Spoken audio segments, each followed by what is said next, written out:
he comes, here he comes. There's the trumpets, there's the drums, here he comes. Hopalong Cassidy, here he comes.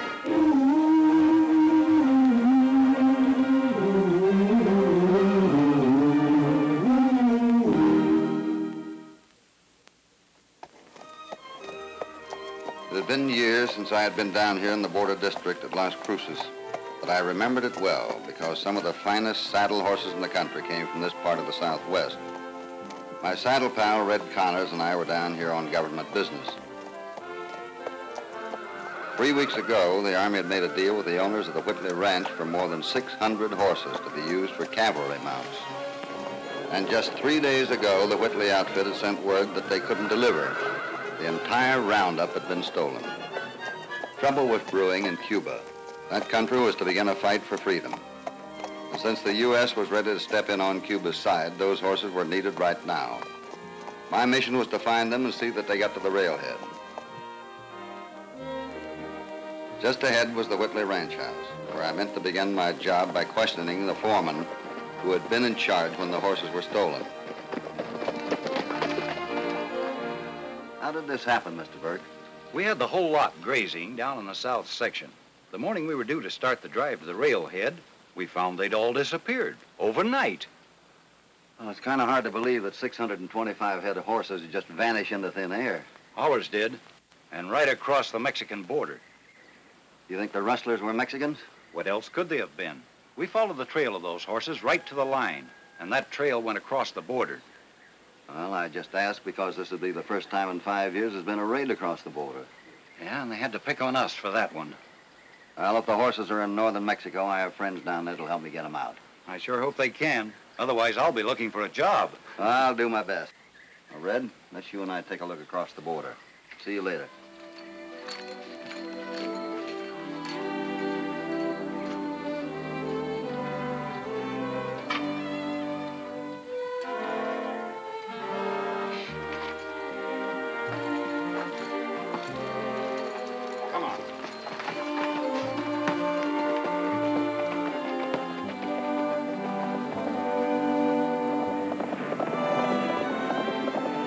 So Red and I headed across the border to see my old friend, Colonel Chavez.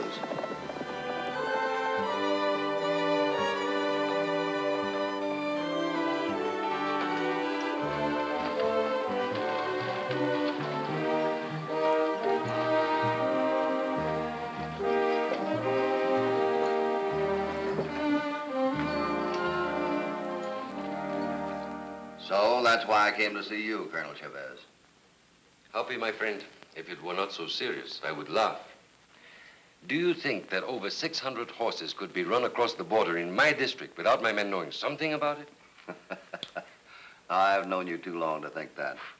That's why Burke's story sounded a little fishy to me. I assure you, there was not the least sign of the trail of the horses on this side of the line. Burke's story is impossible. He sure made it sound good. Other men have made the mistake of trying to outsmart our friend Cassidy, much to their sorrow. Bueno, then you are of the opinion that it was an inside job, eh? Right. That's why I may have to call on you for some help. I remember what you have done for my people. Whatever I can do shall be done. That's mighty white of you, Colonel, but me and Hoppy can take care of everything ourselves.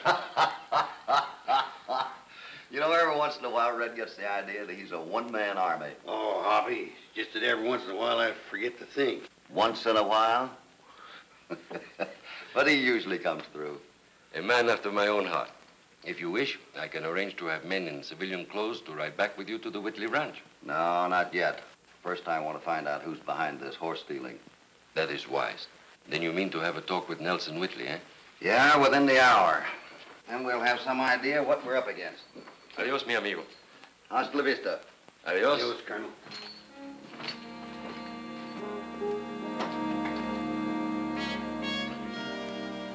Red and I rode back to have a talk with this Nelson Whitley.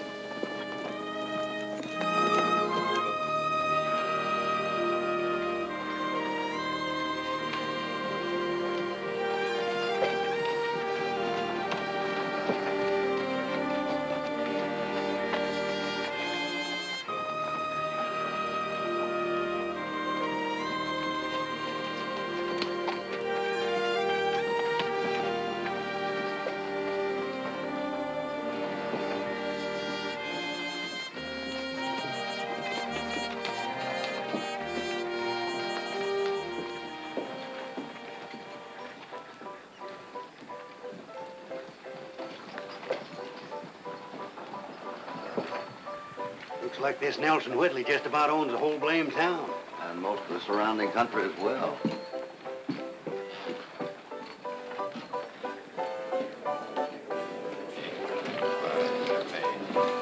Where can I find Nelson Whitley? What do you want to see Nelson about? Who are you? Name's Dillon. What do you want? I'll tell that to Nelson Whitley. You can tell me. I happen to manage his place. I'm Nelson Whitley. Well, I'll be doggone. Nelson's a she. And I don't like arguments in my place. No wonder the rustlers run the horses off right under your nose. Red. Those horses are a sore spot with me. I don't think I'm going to like you. Oh, most people don't like Red till they get to know him better. Well, I'm going to deny myself that pleasure. Now, there's the door, you big ape. Now start moving or I'll have you thrown out. Listen, ma'am, I don't mind being called a big ape, but I have a strong aversion to being thrown out of anywhere. I've handled tough guys before. Bascom, throw these two out. I don't always agree with Red, but I, too, have a strong aversion about being thrown out of anywhere. Toss them out. That's the way it has to be.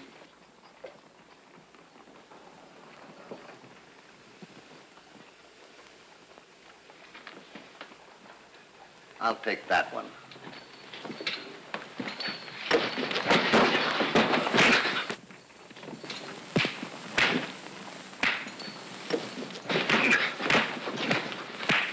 How you doing, Red? I got a stubborn one. It won't go down. Well, try letting loose of him. Maybe he'll drop.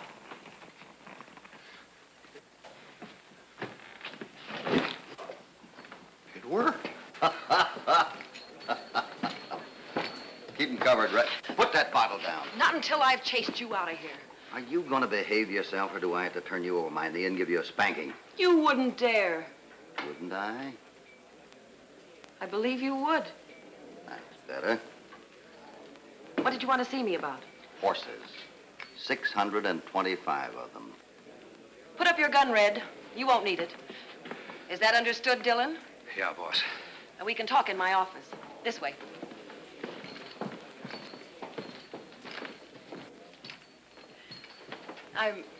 I'm sorry I acted the way I did. But ever since Dad died 8 years ago and left me his enterprises, I've had to fight men for one reason or another. Well, it looks like you've handled everything all right. My name is Bill Cassidy. It's U.S. Marshal Cassidy. Temporarily. Yeah, I'm Red Connors, Hoppy's deputy, temporarily. Hoppy? Well, you must be Hopalong Cassidy. That's right. My father often spoke of you. He used to say there was no one quite like you. And now I understand why. I was very fond of your father. That's why I'd like to help you. Sit down and talk. Thank you. Well, I'm sure by now that you know why I'm here. I think I know how important those horses are to the government. How far do you trust your foreman? Burke? About as far as I trust most men. And that's not too far. Why do you ask? I have an idea the stealing of those horses might be an inside job. Impossible. Where could he sell that many expensive horses without being found out? He might have been paid off to make sure the government didn't get the horses. I don't think I understand. There are certain foreign interests here that would pay a lot of money to make sure that Cuba doesn't get any help of any kind. And those horses would be a big help. I'm beginning to see what you mean. Yeah, Hoppy's got the idea them horses are boxed up in a canyon somewhere to die of thirst or starvation. Who'd be rotten enough to do a thing like that? I'll send for Burke and you can beat the truth out of him. No, not yet. I don't want you to do that. It may give the others a chance to destroy the horses in some other way if they knew what I was planning. I not only want the horses, I want whoever Burke sold out to. Do you know of any strangers that have been here in the district in the last 2 or 3 weeks? Anyone with a lot of money or importance? None that answer that description. What do you know of anyone new in the district? Only the dealer we hired 2 weeks ago, and he came well recommended from Mexico. Where from in Mexico? Matamoros, I think. I'd like to have a look at him. When can I meet him? Right now, if you want. He's out in the bar. Good.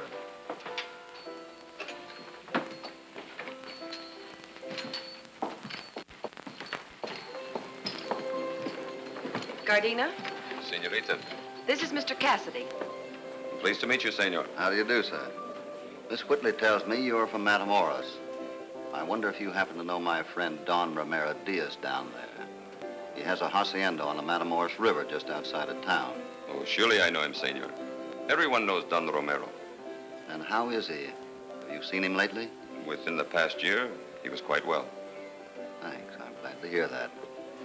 Now, if you'll excuse me, I want to get word off to headquarters that your horses have been stolen by Mexican rustlers. And there's nothing they can do about it except look for horses elsewhere. Well, then I suppose all I can do is just take my loss and like it. I guess that's all you can do. Goodbye. So long.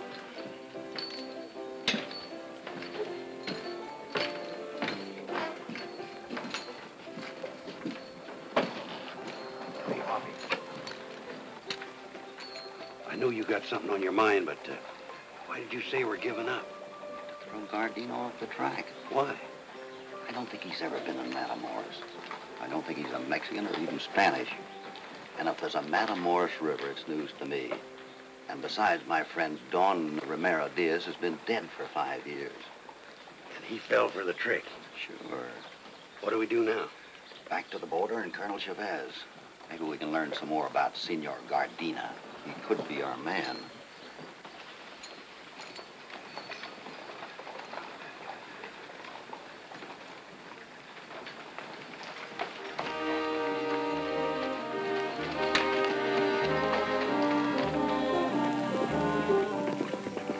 And again, we were on our way to see Colonel Chavez.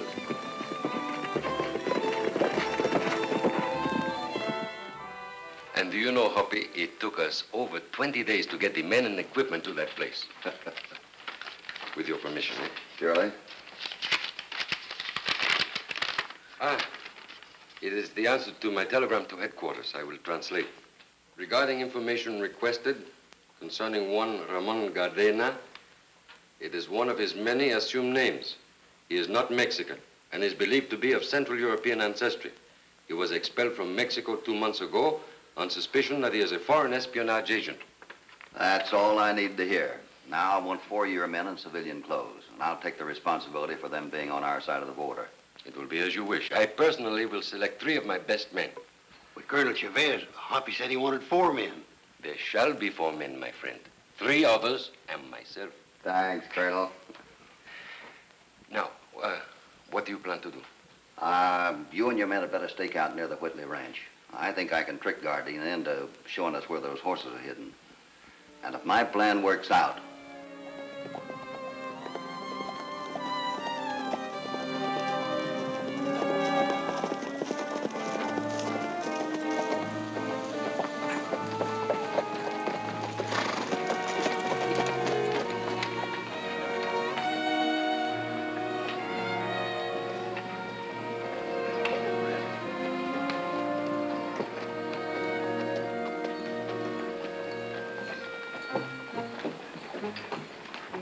I think we should. Order 50 more of each. Right. excuse me, your horses have been found. They have?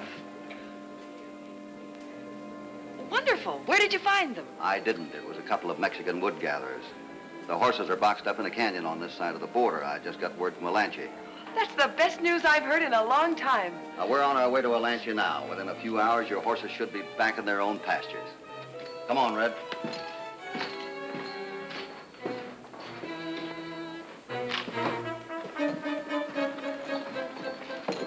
Hey, Hoppy, you think Gardena fell for it? I'm betting he did. Dillon did, too. Huh? You think Dillon's in on it, too? Well, he nearly fell over when I said those horses were boxed up in a canyon. Come on, I want to get staked out.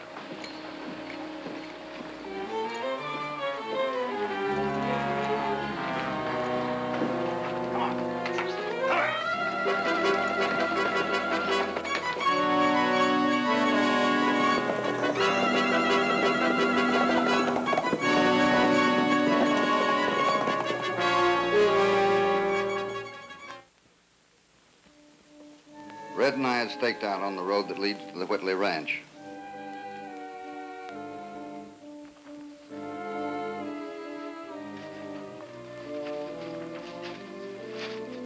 If my guesses had been correct all the way down the line, it wouldn't be long before Gardena and Dillon would be riding to the Whitley Ranch to tell Burke what had happened, and then figure out a way to destroy the horses. My guesses had been right.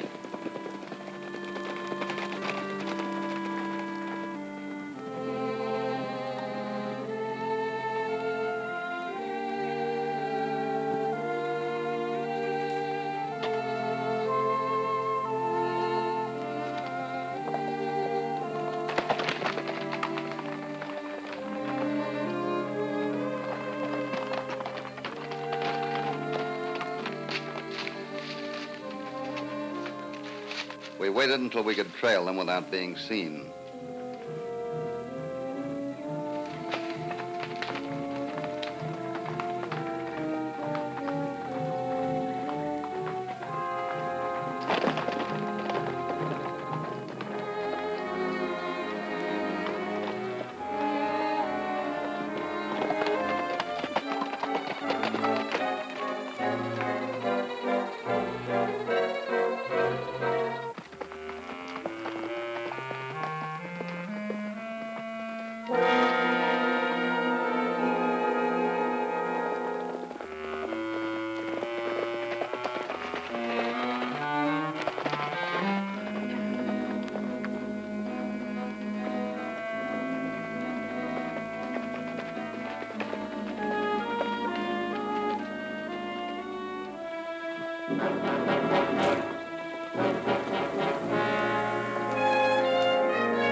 Vámonos.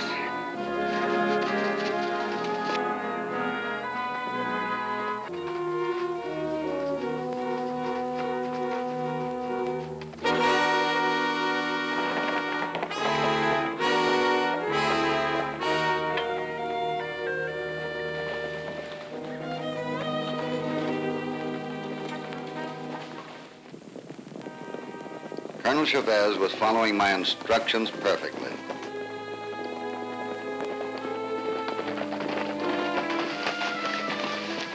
Hi, Colonel. Well, they're doing exactly what we wanted them to. Birds of a feather, my friend. My hunches were still working out. They had picked up Burke.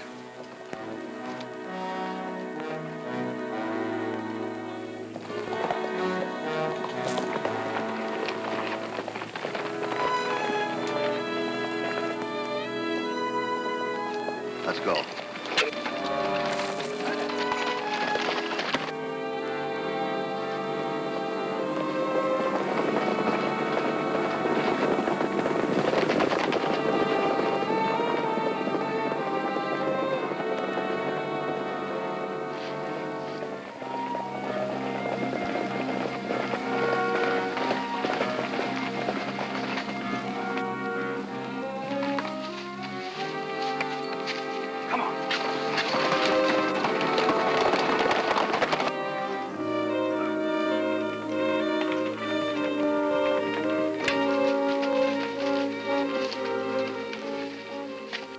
Trailed them for 10 miles.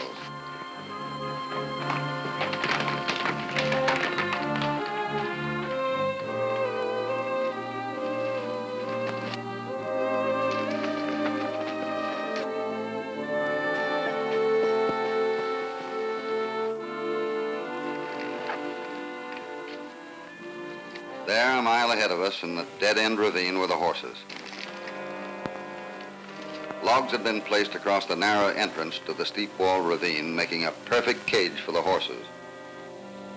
Now it was just a question of rounding up Gardena and the men who had sold out to him.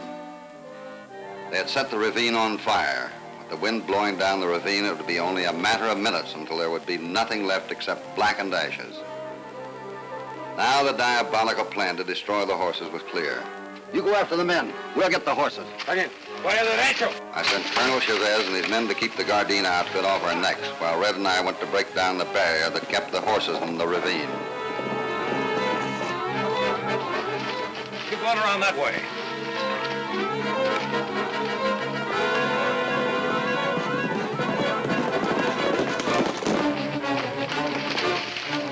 Ustedes van por el otro lado, ¿eh?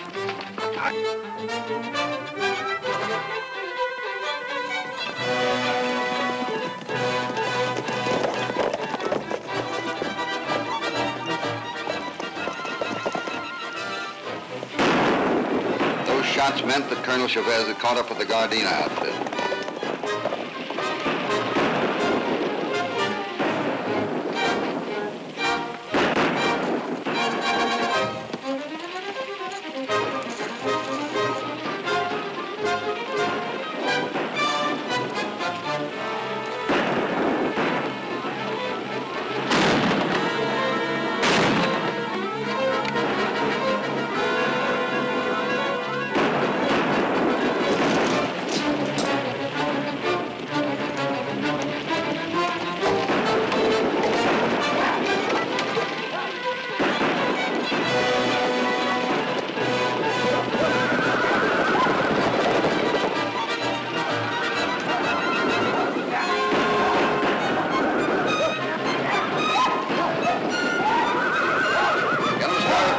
Red.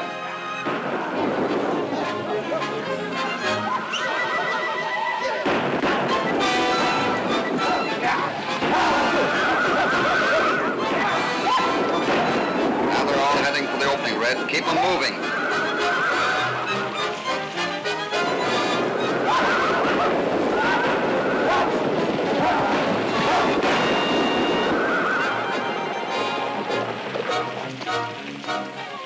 The horses were all safe. They'd run for the nearest feed and water, and we could round them up later. The fire in the ravine would burn itself out in a few hours. Now to find Colonel Chavez. The shooting had died out. He might need help.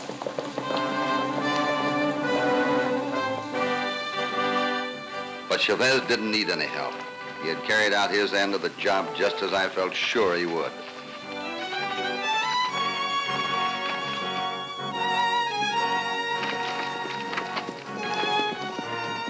Nice work, Colonel. All right, you three, get to your horses. Let's get out of here.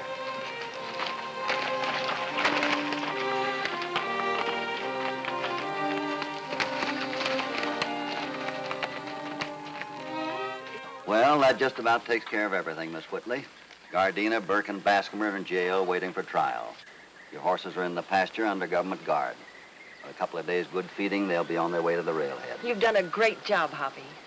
But in one move, you've deprived me of a manager, a foreman, a bouncer, and a dealer. Now, don't you think you ought to do something about that? Well, just what, for instance? I'd like to have you take charge of things for me. Everything. Well, I appreciate the offer very much, but Twin Rivers is my home range. I have more than I can take care of there. I understand Twin Rivers is a growing community.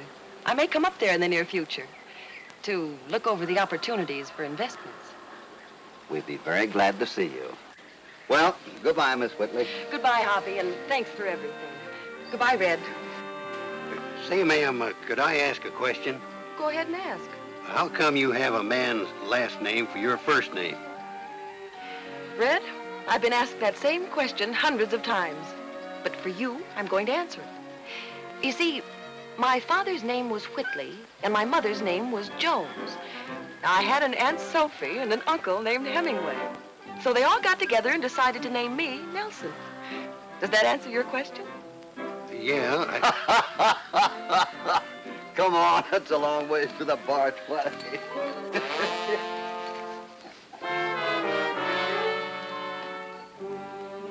Say, Hoppy. Yeah? I wonder how come they gave her a man's last name for a first name. Well, it's like this, Red. Her father's name was Whitley. Her mother's name was Jones. Now, she had an Aunt Sophie and an uncle named Hemingway. So they all got together and decided to call her Nelson. Don't you get it? Well, sure. But how come they gave her a man's last name for her first name? Come on, this could go on forever. What a character.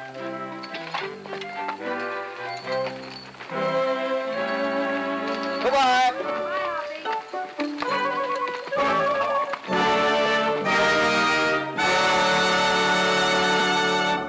There he goes on his way down the moonlit trail to where cowboys race. Hopalong Cassidy, Hopalong Cassidy, he'll return soon again. There's no use to say goodbye until then. Here he comes, here he comes. There's the trumpets, there's the drums, here he comes. Hopalong Cassidy, here he comes.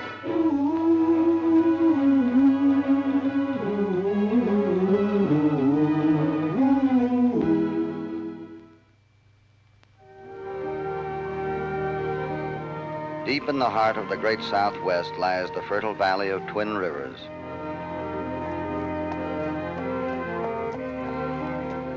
Here this year grazed what promised to be the fattest, heaviest cattle the valley had ever known. For after 2 years of drought that had brought death and starvation to thousands of cattle and had brought the cattlemen to the verge of ruination, the Twin Rivers were again running full, and the grass on the government-owned range was again growing green and tall.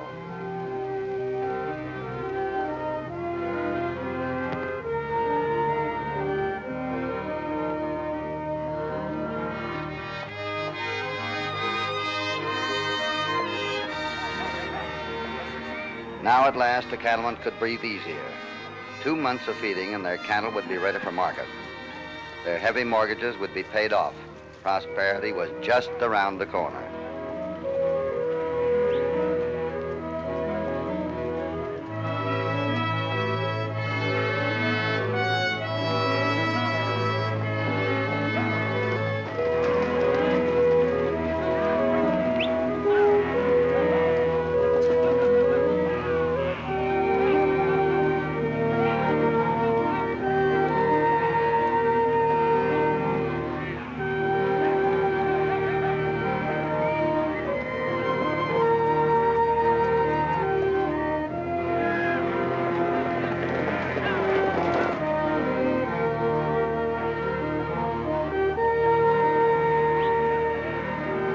As chief investigator for the Cattlemen's Association, it was my job to see that nothing happened to these cattle before they were shipped. And a message I'd received last night had me worried.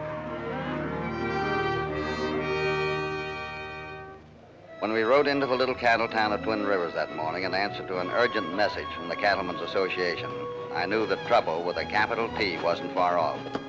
And my saddle pal, Red Connors, must have sensed that trouble too. For he's never very happy when things are peaceful.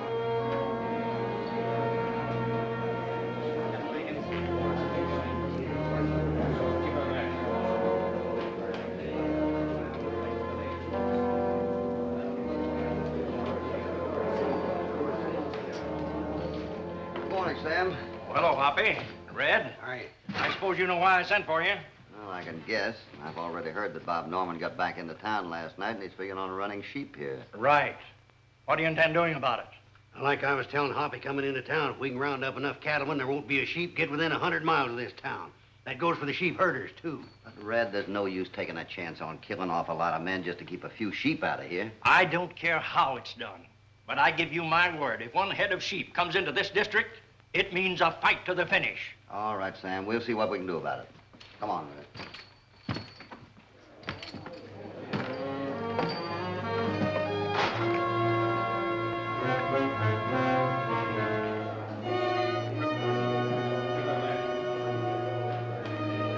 This was the cattleman's declaration of war. I'd seen range war between cattlemen and sheepmen before, and I knew what it meant. The range would be burned over. They'd be ruined for years.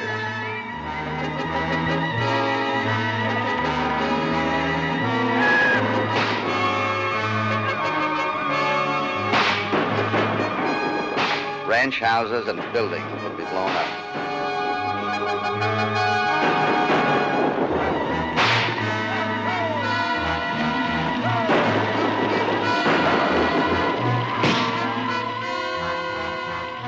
Stock would be driven off and destroyed.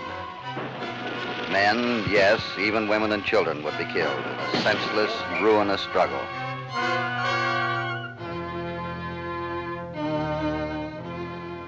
And Bob Norman was crying for that kind of a war when he'd said that he intended stocking sheep on the rundown ranch he'd left a year ago.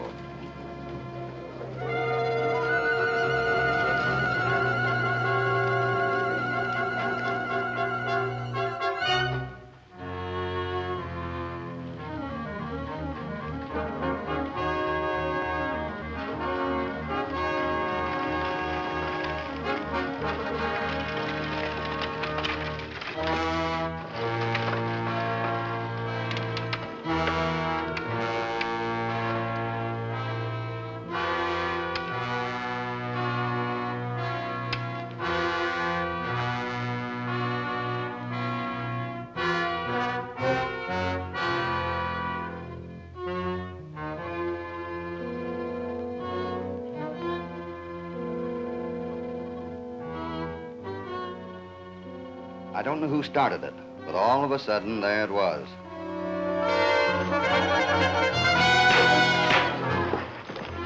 This is what I've been waiting for. I've just been itching to get my hands on one of them sheep men. I'm gonna get them. Red, come back here. You overgrown Bo Peep, since you can get away with this, you got another thing coming.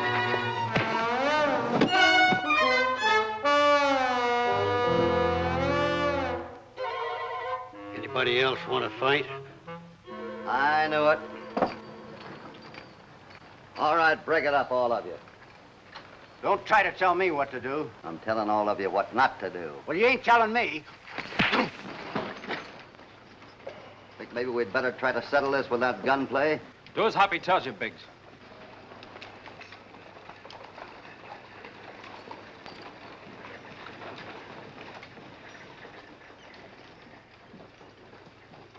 Who is this Hoppy?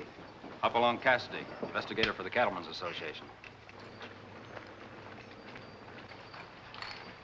Hi, Hoppy. Hi, Bob. This is my partner and new brother-in-law, Rance Barlow. Hi, Rance. This is Red Connors. This is Lucy, my wife. Your wife? We were married last week. How do you do? Mr. Cassidy, I want it understood. My men didn't start this trouble. What'd you sheepmen expect? Key to the city and a red carpet? But if trouble has to come, the men who are bringing our sheep in here are just as tough as the cattlemen. Maybe tougher, I take it you're figuring on putting up a fight. if we have to. And it'll be a fight to the finish. But I want to avoid bloodshed if I can. That's why I asked for a meeting with the cattlemen this morning. Let's go over and have a talk with Mr. Berger.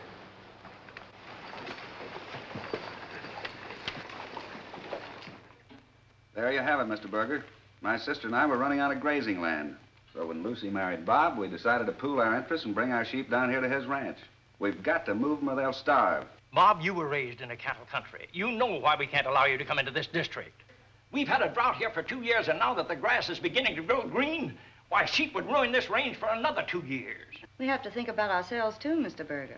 My brother and I have $5,000, every cent we have, tied up in our sheep. There was something going on that I couldn't figure out.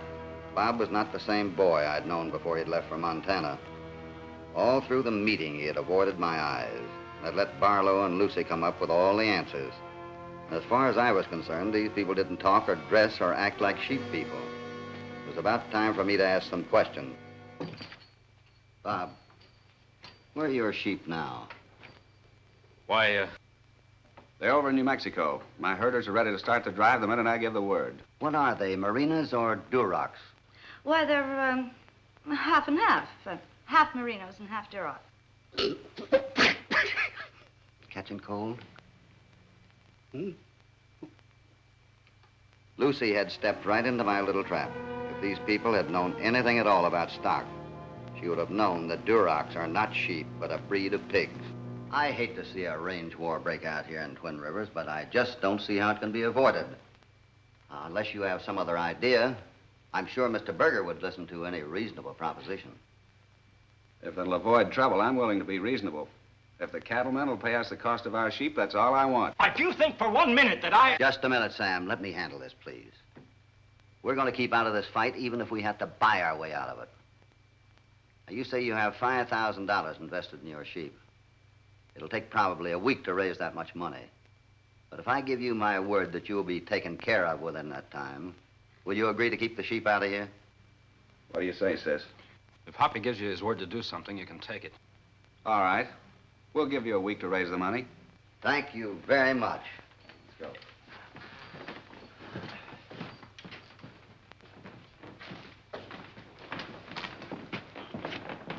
Did you want to say something to me? No. Hoppy, have you gone completely loco? Since when did the cattlemen of Twin Rivers start buying off a bunch of wormy sheepmen? This is almost blackmail. It is blackmail, at least a try at it. Barlow's bluffing. He hadn't any sheep. What makes you think that? Didn't you hear what that woman said when I asked what kind of sheep they were? No, I guess I was too busy being mad to hear anything. Tell him, Red. They're half and half. Half Merino and half Duroc. Duroc? Did she say Duroc? It would have been funny to me, too, except that I couldn't get over the look in Bob Norman's eyes. It was the look of a trapped animal that knows it doesn't have a chance.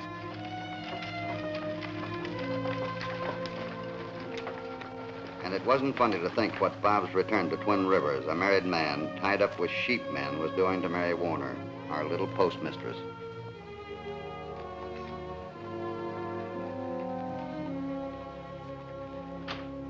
Hoppy. Yeah? I'm going to tip off the cattleman, and tonight we're going to ride that whole four-flushing kitten caboodle out of this county on a rail. Sam, you're not going to do anything until I give Bob a chance to get out of this mess he's in. And don't let the cattleman go out looking for trouble. Those two men of Barlow's look like they can take pretty good care of themselves. And you and I are going to see if we can find out what's happened to Bob. See you later. You sure straightened him out.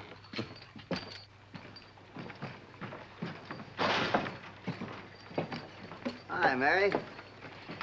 Hello, Hoppy. Will you do me a great favor? Well, sure I will. Will you give this to Bob for me? Well, if you want me to. I knew the story back of this little ring. There had been an understanding between Mary and Bob that as soon as he'd made enough money to restock his ranch, he'd come back and claim her. Give it to him and tell him I wish him all the happiness and good luck in the world.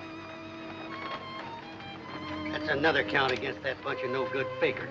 You know, I'm just itching to get down to that there ranch and get my hand on some of them sheep herders. You didn't do so well the last time. Oh, shucks. I just let him get in the first punch so he'd think he was going to have a pushover. Didn't he? Of course not. If you hadn't have stopped me, I'd have had him whipped in no time. If I hadn't have stopped you, you'd have been on your back again in no time. Oh, Hoppy, Come on.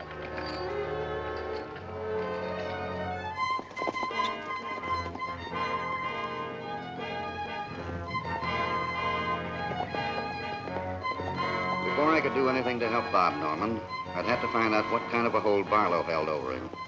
So I'd worked out a plan to get Bob by himself where I could have a talk with him.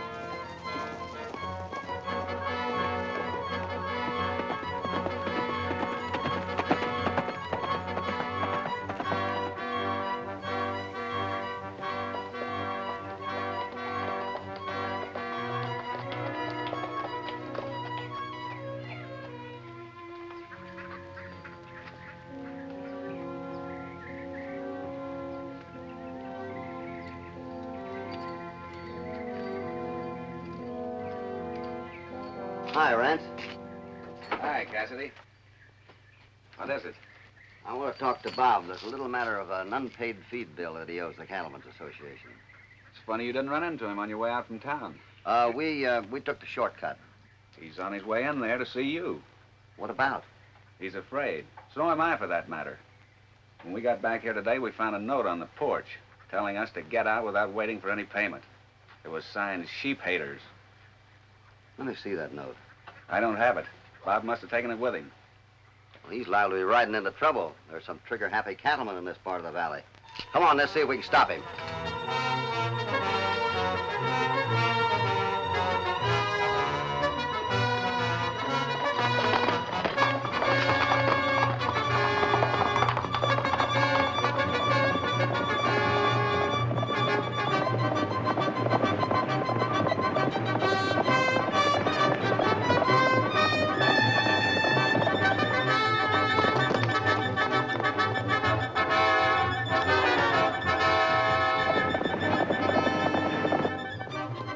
A couple of miles out of town, we had nearly caught up with Bob when...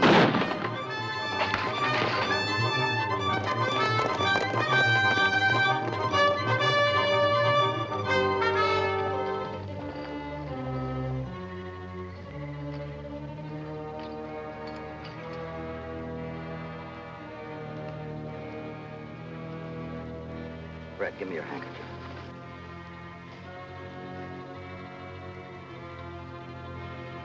You better get his horse.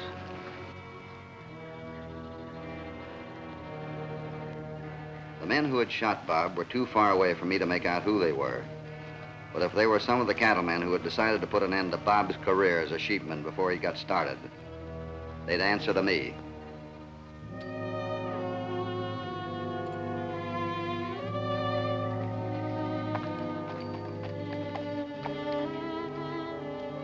But I couldn't go after them now.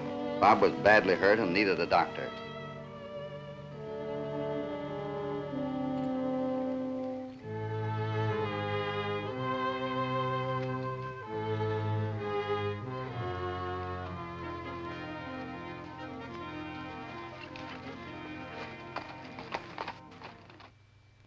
I hope you don't mind my bringing Bob here, but I couldn't think of anybody that'd make a better nurse for him than you. I'm glad you did, Hoppy. That'll be all, Mary. Hoppy, it's a lucky thing that you and Red got him here as soon as you did. A little rest and he'll be as good as new. That's fine. There you are, Doc. I'll give you a hand. Thanks. Thank you very much. It's all right. I'll be seeing you. Say hello to your wife. I will, thanks. No, I don't. Hey, Hoppy, Bob's having deliriums or something. He's babbling all over the place. He probably got a slight concussion when he fell off that horse. Hell, whatever he's got, he's trying to say something about Barlow. No, I can't go through with it, Barlow. They're my kind of people. I can't let you double-cross. Wait a minute. Get your hands off of me, Barlow. Take it easy, Bob. Hoppy, what happened to me? What am I doing here? Well, Red and I brought you in. You were coming in from your ranch today and somebody shot you. But you'll be all right now. I'll never be all right again, Hoppy. Bob, do you feel like telling me what this mess is you got into?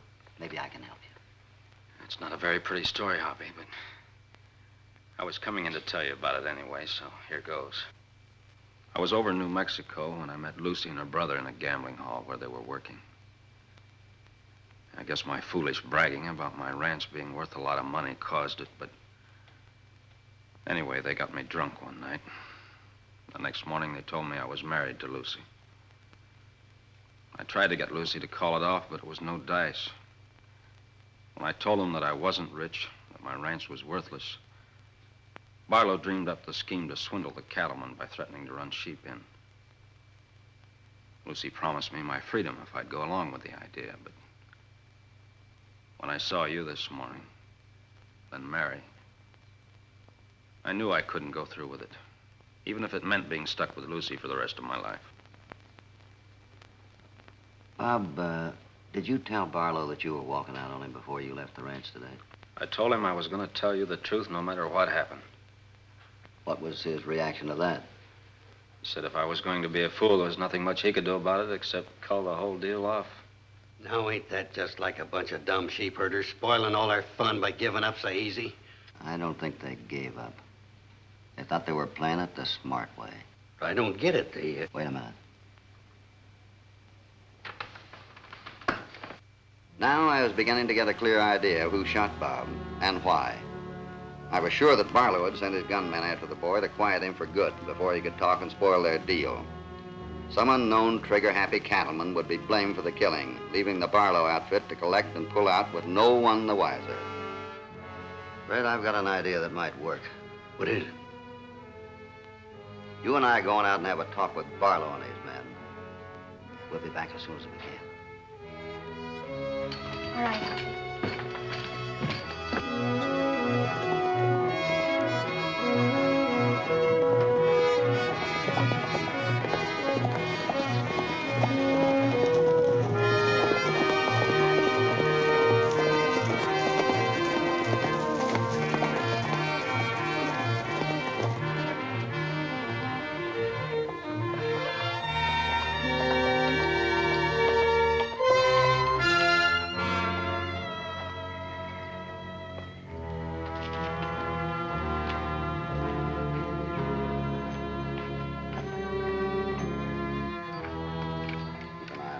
Gunmen, but don't start anything unless they do. I sure hope they do.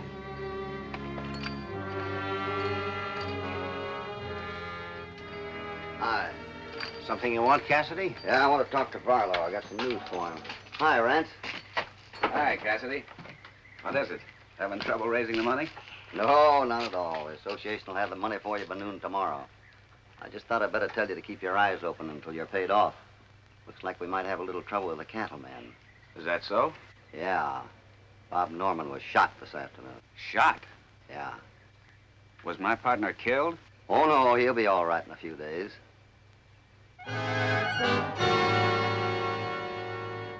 The postmistress is taking care of him over at her place. Did you talk with him? Did he say anything? I mean, about who did it? Not a word. The doc gave him quite a dose of sleeping powders. I'm sure you won't do any talking before morning. Well, in that case, I guess it wouldn't do us any good to ride in and see him before morning. No, you couldn't do anything for him that hasn't already been done. Well, thanks for everything, Cassidy. I'll see you in town tomorrow. Yeah. In the meantime, we'll take your advice and keep a sharp lookout. Those same cattlemen may decide to shoot us down the way they did Bob. That's right. Well, so long till tomorrow.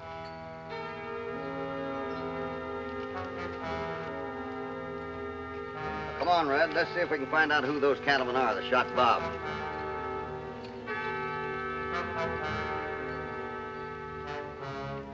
I had the feeling that sometime during the coming night, Barlow and his men would try to get rid of the one witness against them before he did any talking. I had baited my trap, and now I was going to set it. The next move would be up to Barlow.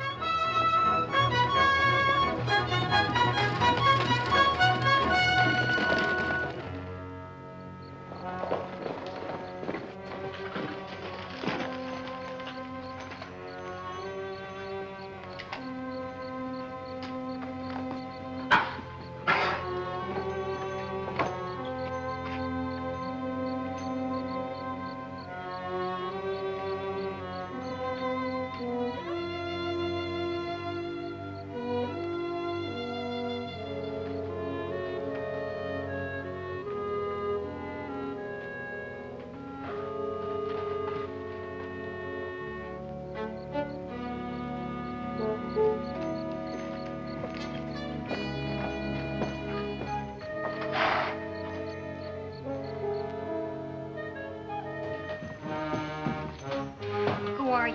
What do you want? You just keep your mouth shut, sister, and you won't get hurt. Shh, quiet. You'll awaken my patient. We didn't come here to awaken him. We just came here to stop any blasted sheep herder from bringing sheep to the Twin Rivers. Stop it! What are you doing here? I had an idea something like this was going to happen when I saw you three slip away from the ranch tonight. Shut up! I'll speak my piece and you'll listen. I didn't mind going through that fake marriage, but I'm not going to let you put a noose around my neck but tie me in with murder. Shut up! Go ahead, Biggs. Finish what we came here for. No, wait!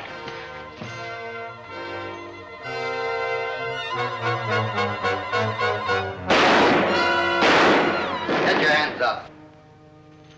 All right, Red, take their guns. Get over there. Well, I've seen enough and heard enough to convict all of you. All right, you can come out now, Bob.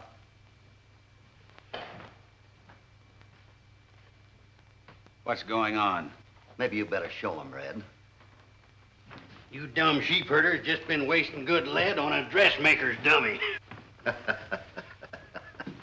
Mary, I think Bob has been punished enough. Now that we know he's a free man, maybe you better take your ring back. Thanks, Hoppy. That goes for both of us. I can't figure out how I was ever chump enough to let you outsmart me, Cassidy. You'll have plenty of time to figure it out later in some nice, quiet prison. All right, let's go. It's a short walk.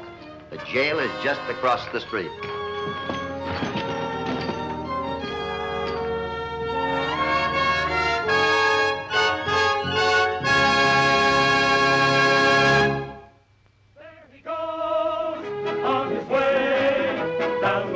Trail to where cowboys stray. Hopalong Cassidy, Hopalong Cassidy, he'll return soon again. There's no use to say goodbye until then. Hopalong Cassidy, here he comes, here he comes. There's the trumpets, there's the drums, here he comes. Hopalong Cassidy, here he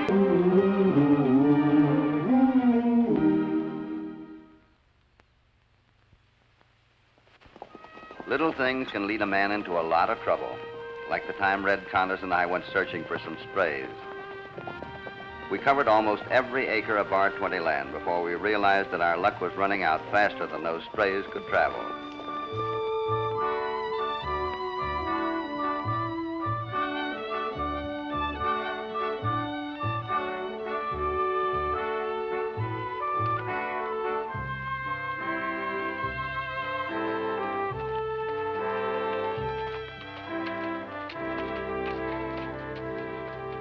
Toward sundown, we decided to give up and head back to the ranch when blowing in from the east on a slight breeze came the aroma of pan-fried beefsteak.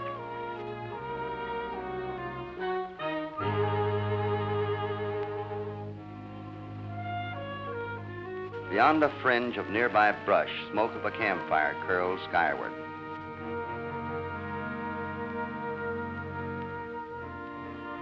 We decided to investigate.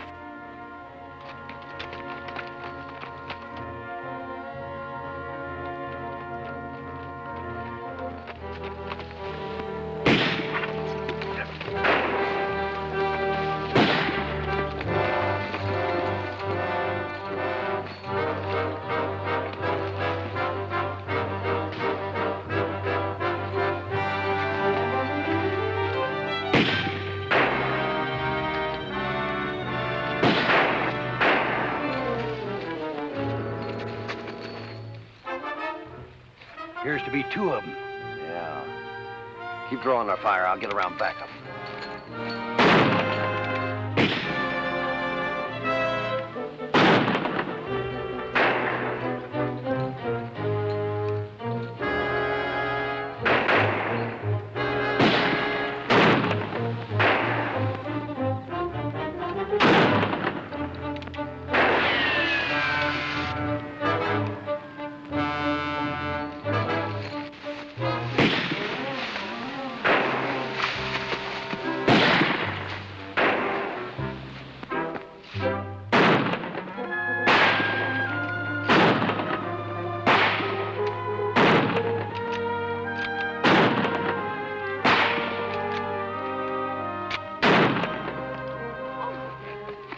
I think you've had enough target practice. Put your gun away, son.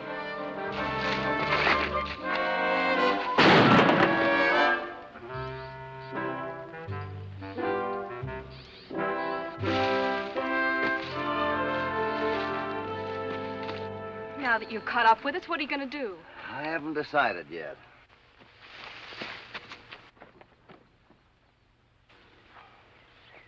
Well, I'll be hanged. Just a gal and a kid. Yeah. You know, shooting from ambush is a bad habit. You may not live to outgrow it. Well, we were only trying to scare you off so you'd quit following us. Following you? Don't try to deny it. You're a mite mixed up, miss. We were just out here trailing some calves. Yeah, and from the looks of that fresh side of beef over there, I'd say we found one of them. That calf wasn't yours? It's got a Bar 20 brand on it.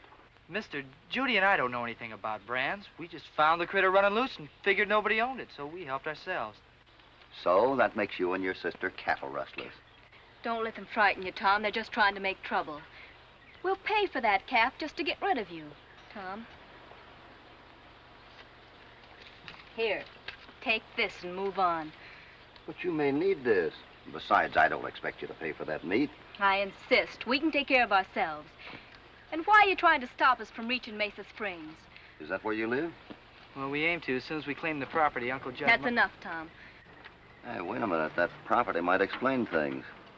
Anybody else besides you interested in it? You are. All women are stubborn. But she beats anything I've ever seen. Well, we're just trying to help you. We've had enough of your kind of help. Listen, son, if you're in trouble, you and your sister will be perfectly safe at our ranch. We'll be glad to put you up. No, thanks. We'll manage. You better start managing that meat you just bought. Our supper. Come on.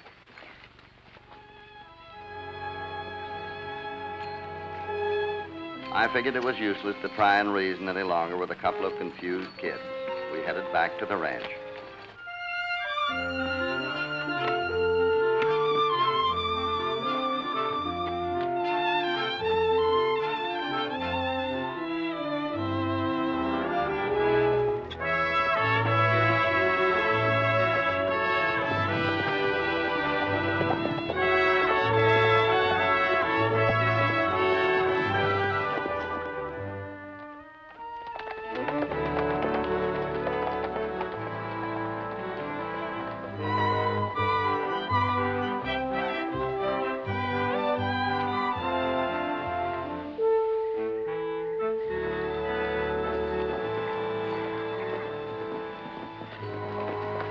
Morning, gentlemen. Morning. Howdy. I'm Trevor Lane, United States Marshal. This is my assistant, Bob Hayes. Oh, yeah. What can we do for you? We're trying to get a lead on a pair of counterfeit money passers we have traced into this area. You mean they're operating around here? That's hard to say. It showed up in a number of places. We haven't even heard of it. You will. Some of it showed up in Twin Rivers only this morning. A young girl and her brother bought some provisions with several worthless banknotes. Do they call themselves Tom and Judy Marlowe? Sometimes. We've been trying to catch up with them. Say, maybe you're the two they claimed was following them. And then you've met them. Yeah, yesterday evening about sundown, they were camped down here at the lower end of the bar 20. We located the spot this morning, only our birds had flown. That's why we came up here. Well, gentlemen, about all we can tell you is that they were heading from Mesa Springs to claim an inheritance. And you believed it? Well, lucky they didn't stick you with some of their samples. Hey, how about that banknote they gave you for the calf? No. Maybe you better take a look at this.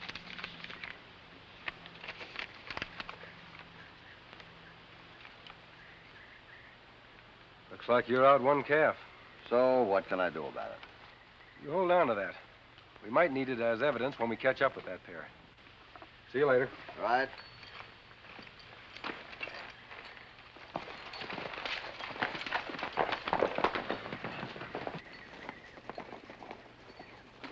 It appears as though we got took. Now, I suspected that bull-headed gal and her cattle-rustling brother were mixed up in something. Well, if they are, there's somebody else back of it. This was made by an expert counterfeiter. Well, that's the marshal's problem. So it is, but he's not going to solve it in the direction he's heading. The answer lies in Mesa Springs. Those kids told us that much. You don't think they'd be fools enough to go right back there? Maybe they wouldn't, but we are. Let's go. All I had to go on was that calf, the counterfeit banknote, and a strong conviction that we'd locate Tom and Judy in Mesa Springs.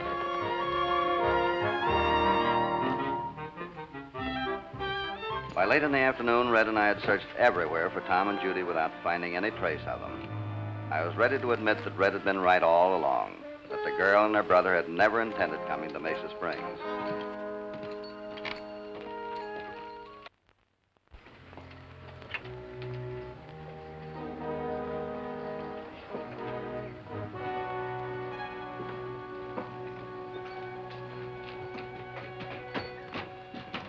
We decided to hit the trail for home.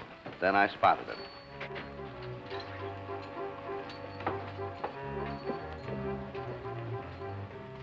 It was the same wagon we'd seen at the campsite on the bar 20. Something about that sign looked familiar. Then I remembered. Look at that sign. Judd Marlowe. Well, that's the name of the uncle that left his property to Judy and Tom.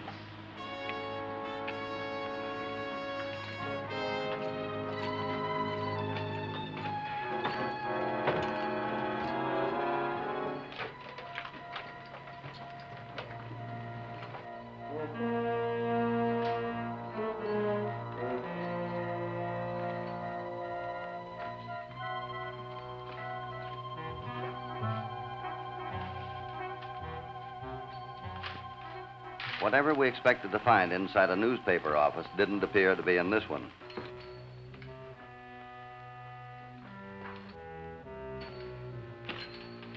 Looking for someone? Ain't if it ain't that girl again.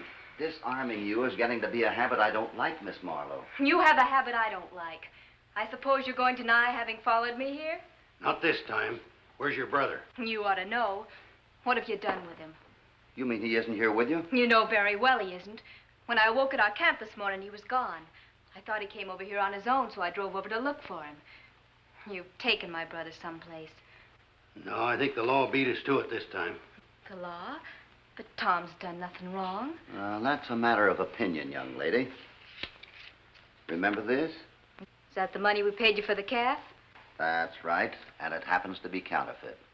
Is this another one of your tricks? Oh, now let's stop playing games. We know all about the trail of counterfeit money you and your brother have been leaving behind you.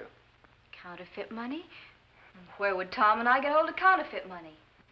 Maybe someone just conveniently planted it on you. Now I'm beginning to understand. You were the two prowlers Tom and I chased from our camp one night. You exchanged our cash for worthless banknotes hoping to trap us. Wait just a minute. Did you say there were two of them? That's right, and you're the two. Thanks, Miss Marlowe. I think you've just given me the answer. What answer? I don't know what you're up to this time, but I'd like an explanation. There isn't time for an explanation. If we're going to find your brother, you better get over and get the sheriff and bring him right back here. Now, hurry up like a good girl. Hoppy, why'd you let that girl escape? I thought we came here to find them counterfeiters. We came here to find the truth. I suppose that pack of lies she was telling us is the truth. Red, if that girl's lying about the last place she'd come to would be Mesa Springs. Besides, that sign over the door backs up her claim to this property. But what about the counterfeit money? Who'd have had a chance to plant that on those two kids? I don't know, unless it was them two galoots she claimed was trailing them. That's correct. The two galoots are the same men that came to the bar 20 and admitted they were doing the trailing. You mean the U.S. Marshal? If he was a U.S. Marshal. I don't recall that he showed us any credentials. Say, that's right. Then Lane and that other polecat are deliberately trying to frame them Marlowe kids. Worse than that. I think they've caught up with that boy. Shucks. All we'd find now would be a cold trail. That's why we're going to stay put. I got an idea before long that wagon out there will bring somebody looking for Judy Marlowe. Huh? Mm-hmm.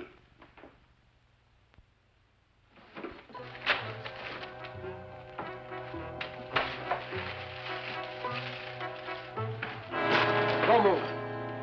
Get his gun.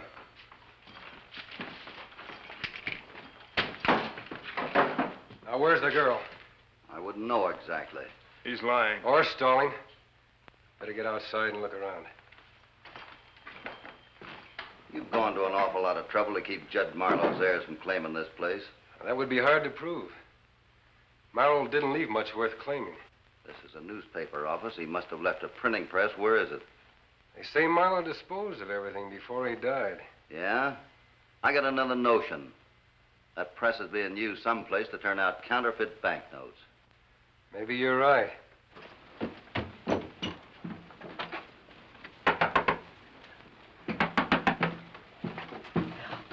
Well? Oh, Sheriff, come quickly. There's trouble. That Marlowe gal's headed this way with the sheriff. Let's get to the barn. Stay put! Come on, Rudd. The horses are out here. Hold it, you two. Get your hands up. You're making a mistake, Sheriff. The two men you want are making a getaway down the alley. I've heard that one before. Hoppy carries a badge in his own county, Sheriff. Hoppy? Why, I should have recognized you on sight, Cassidy. I'll get a posse. Oh, we haven't got time.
With Lane giving us the slip and Hayes dead, we didn't have the slightest lead to Tom Marlowe.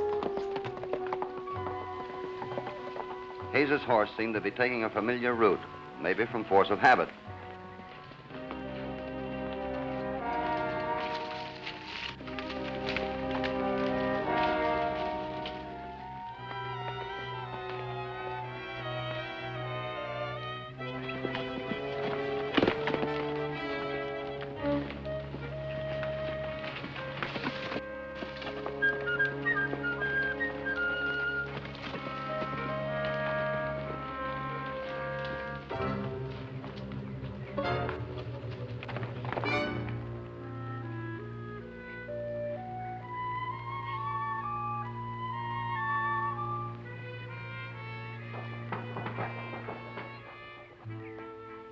That barn could mean the end of the trail, but there wasn't much chance of our approaching without being seen. There had to be another way.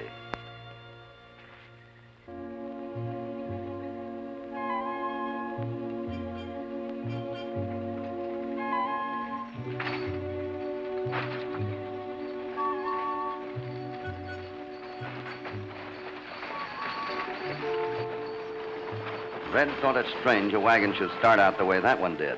I decided to investigate.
We were pretty sure that driver was protecting more than just a load of freight.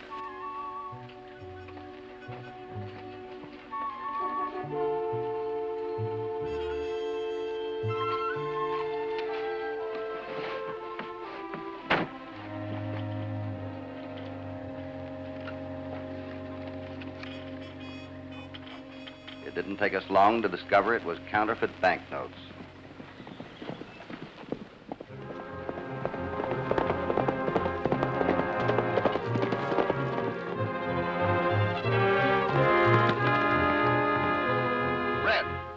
And get out of sight. Hurry it up.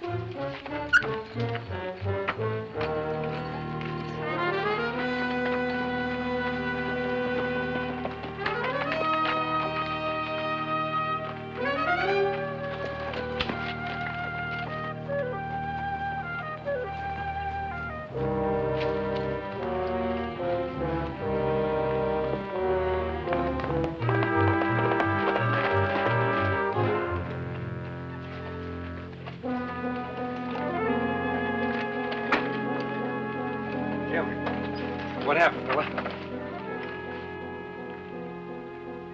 Lane sounded worried over what the driver told him. He figured we'd been scared off, but he knew we were getting mighty close to the truth. Lane decided to get the wagon out of sight, while the driver was to destroy the counterfeit banknotes hidden at the livery stable in town.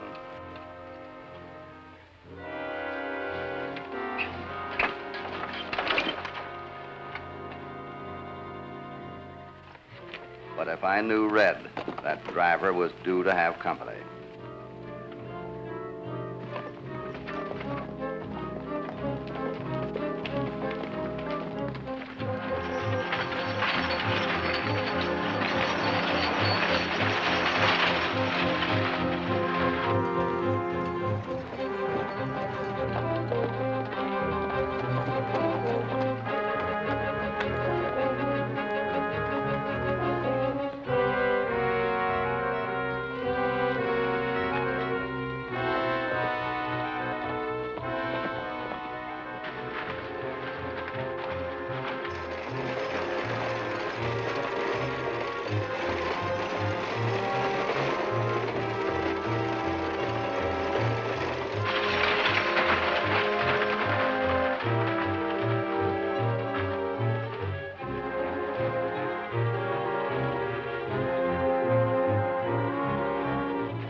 Those two strangers who shot Hayes are in this area and gunning for trouble.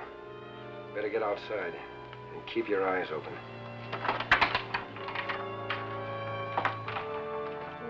You printed your last counterfeit banknote. After I settle up with you two, I'm clearing out. Alone. You mean you're going to kill us? You and the kid are the only ones that can prove anything against me. I got no other choice. I'll give you one. Drop that gun.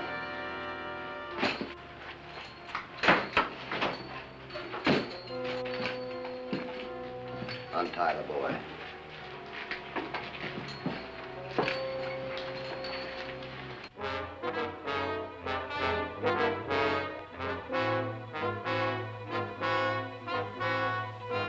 Look out behind you!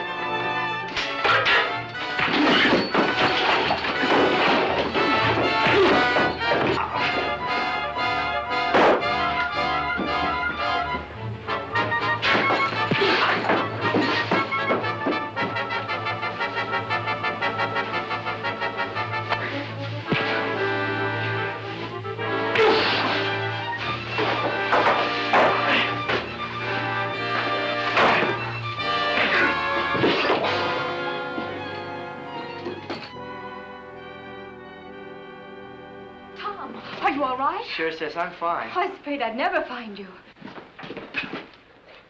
Guess we got here just in time to miss all the fun. Yeah. Well, there's your man, Sheriff. He's been using this barn as a hideout to print counterfeit money. And he's been using that livery stable in town as a front for smuggling out the phony money. Well, you're part of this outfit. Who are you? I'm Judd Marlowe. Judd. Judd. Red, get him out of here. Judd. What's left of him, Charlie? But everyone thought you were killed in that avalanche at Powder Hill. They found your body under the rock slide. They found an unidentified victim wearing my clothes. Lane planned it that way. What did he have on you? He found out about a prison term I once served on a trumped-up libel charge. He threatened to expose my past unless I met his demands. Then he took over all my printing equipment. Forced me to print these worthless banknotes on my own press. I was guarded night and day. Well, that's all behind you, Mr. Marlowe. You still got your press left, and I'm sure the sheriff will agree with me that the town could use this newspaper again. I do agree, Hoppy. And as far as I'm concerned, Mesa Springs buried the wrong man, while the Clarence publisher was away for a spell. Glad to have you back, Judd. Charlie. Well, there's your answer. Oh, Tom and I'll be glad to help you get the paper started again, Uncle Judd, before heading back for Missouri. You're not going back to Missouri. I've got other plans for you. And so Red and I were soon taking our last look at Mesa Springs and the town's newest business. Yes, it looked like we'd managed to round up a few strays after all.